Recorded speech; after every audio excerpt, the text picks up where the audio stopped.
there at all.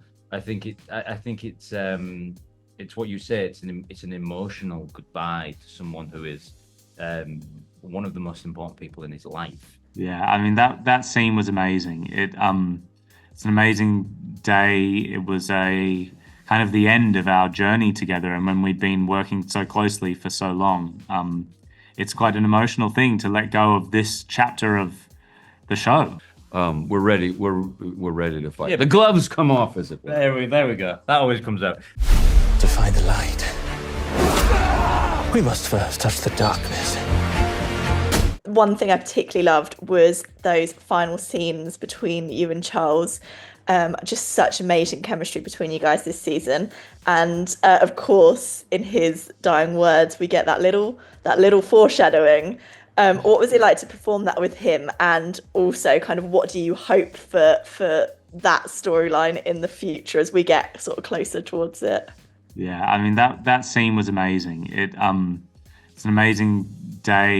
It was a kind of the end of our journey together, and when we'd been working so closely for so long, it's quite an emotional thing to let go of this chapter of the show. And obviously, I was super excited to do the arrows and have that part of the story, and it was beautifully written. And Charlie has such an amazing monologue when he's up, on the top of the spear, impaled on the banner, and it was just a joy. And as far as where the character's going, and I guess he is now been anointed the Lord of the Rings by Celebrimbor, whether he likes it or not.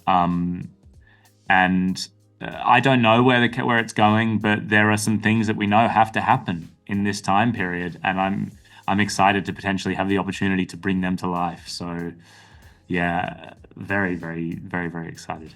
One other thing we saw in those final episodes is Sauron finally wreaks his revenge on Adar. How is he feeling after that, do you think? Is there a little bit of triumph after that? I think there's vindication, and it's an element of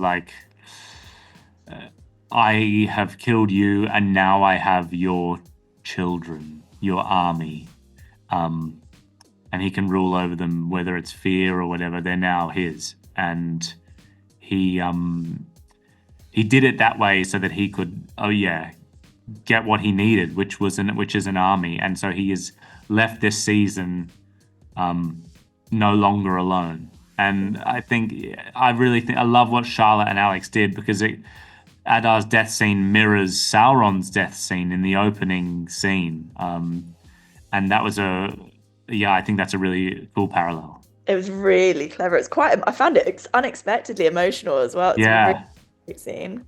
Benjamin, we see Gil-galad's kind of limits in that final episode when he sort of really struggles to save Galadriel. Why was that important, do you think? I think it's important in that, it's a nice illustration of the power of the rings and how they work in tandem. I think it's important, particularly for our relationship, another moment of we are feeble if we are not together. And also it's a nice illustration of the enormity of the evil that we face. That, oh man, we're in real trouble. The darkness is within us, and we can't seem to stem the bleeding. And so I like it, and it also gives us somewhere to go. It's exciting narrative to see someone that you assume is powerful fail. Limitation. Yeah. And how do they overcome that, which hopefully we'll get to. Speaking of that, Robert Elrond had such a difficult final episode. It felt like things just were not going his way at all. How is he feeling in that final moment when in those final moments when they kind of all realize how much they've still got to face? Yeah.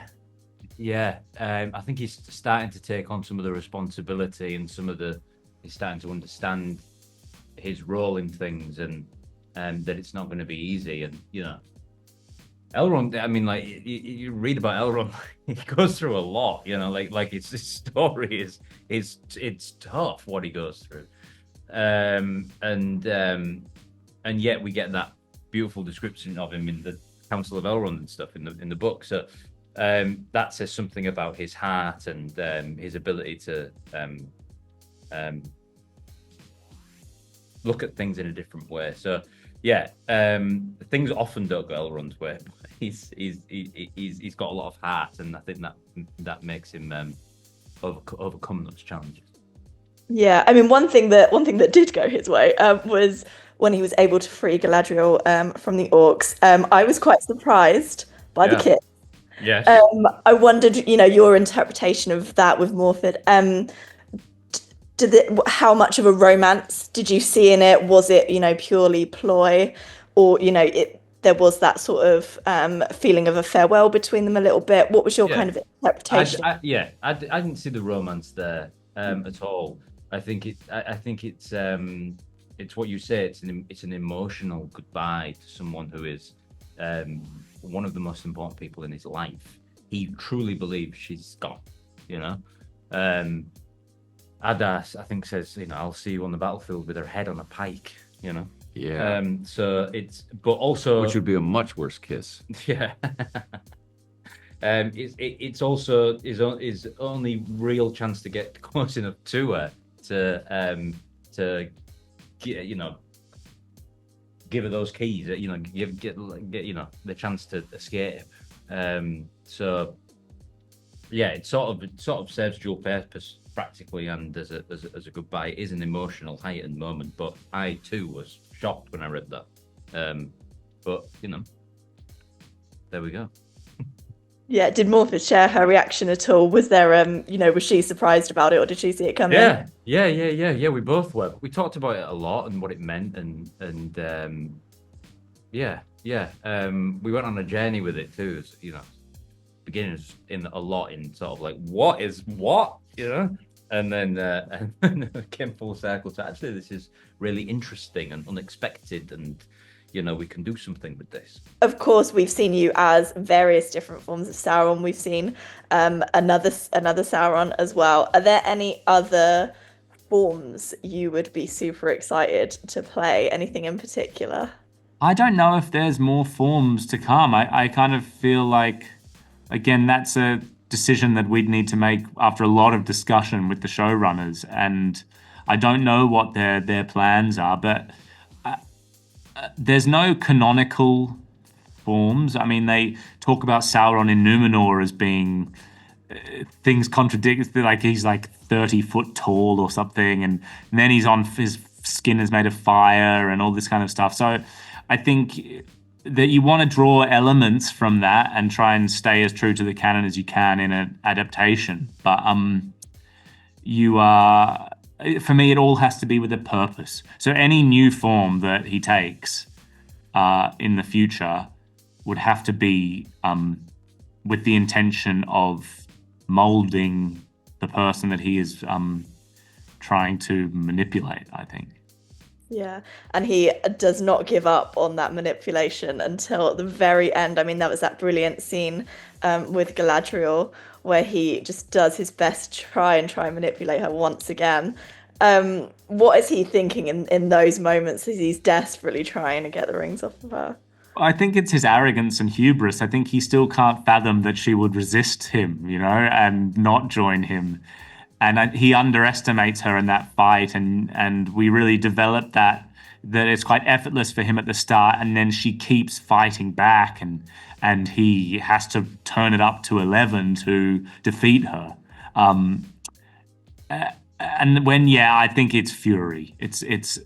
But also there must be this begrudging respect, and like that she is a truly worthy adversary, and almost perhaps he leaves the season thinking, well, I can't have it all my own way. I want to control everything, but like there is still an element of this world that I can't control, and I need to find a way to do that. And whether that's obtaining the 3 Elven rings, however he's going to do that in the future, I think it's unfinished business, and he'll always have that dynamic with Galadriel throughout this show because they're the forces of good and evil. Absolutely, and we see in the final scenes of the show that Sauron is going to have the fight brought to him, kind of for the first time. What do you kind of expect he'll make of that? Any kind of chaos for the character is not good. I think he doesn't like, even though it's ironic because he's created a lot of the chaos, but I think he knows that the intention of making everything perfect, perhaps we have to go through this stage for everything to be perfect.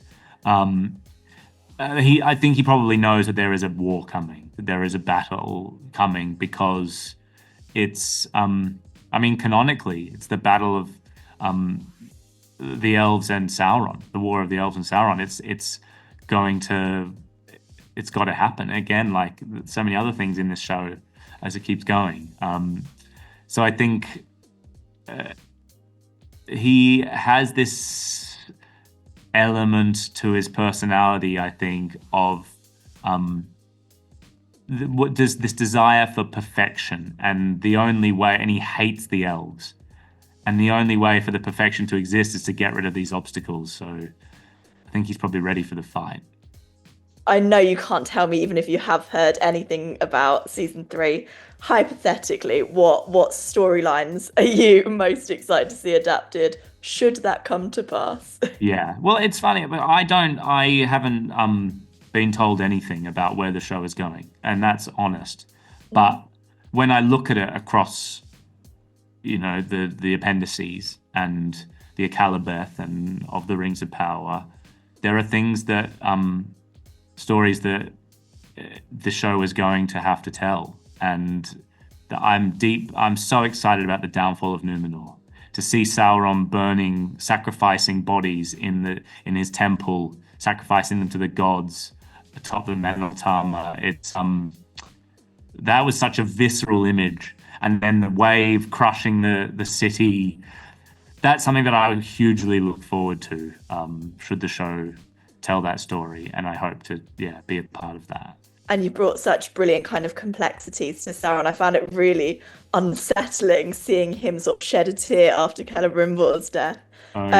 What was that like for you, just before I let you go, showing those complexities to him?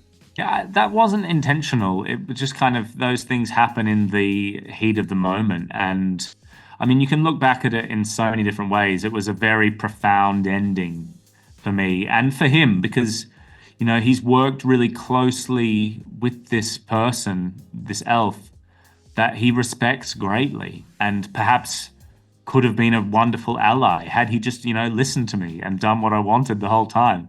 And Sauron has this love and respect for creation and beauty, and there's an element of him that I think is sad to lose an ally like Celebrimbor. But also, he's been, in that moment, Sauron's been defeated. Celebrimbor has coaxed him into killing him before he can find out where the 9 rings are, and a huge amount of rage. And you see there's this transition when Glug walks in, and Sauron is kind of processing the moment of having killed Celebrimbor, and then he turns to Glug, and there's like a switch that I tried to portray of like, I'm letting that go, and now it's like, well, how can I use this situation and keep going towards my goal, which is very Sauron, and quite eerie. So yeah. Also really interesting, Benjamin, the final scenes, the place is not named, but it certainly looks a hell of a lot like Rivendell. I wondered, were there any particular conversations with the writers about the importance of that place? We know kind of how much importance it's going to hold going forward. Well, we as fans know, but it's something Rob was saying earlier, that these characters don't. And in terms of, I don't know what the showrunners have planned, but we know that where they are is a necessity. It's a necessary sanctuary where we're going to ultimately in that scene decide to regroup and reform and bring the fight back. So I think that's an astute question, and but I don't know, and I think, like Rob likes to say, neither do they. So that I've given you a non-answer answer. That's perfectly fine. How is Gil-galad feeling in those scenes as well? Then, sort of facing up to everything that's to come. I think weirdly, I think he's bolstered. I think the relationships, particularly the one with Elrond, has been solidified through trial.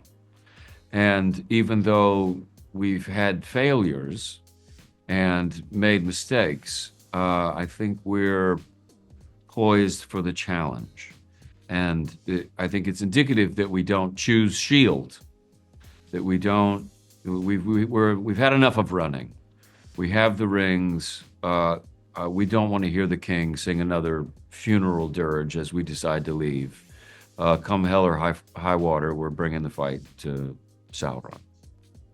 And I find that exciting, and I like that about Gil-galad, that we may not have all the pieces yet, but we are going to stand up straight, and we're on the move.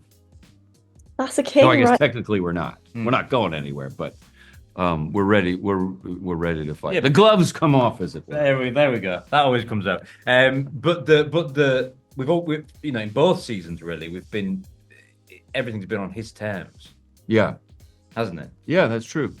And now everything's out in the open. We know that the sort of chessboard or whatever. We know that he's definitely back. And so now we can at least attempt to be on the front foot rather than constantly fighting on his terms. And it's interesting also that in that final shot, something that they did well that I think I attribute to Charlotte, the way that it's edited, as the king is starting to raise the sword, the crowd erupts. And it's really not the king's behavior that gives you the goosebumps.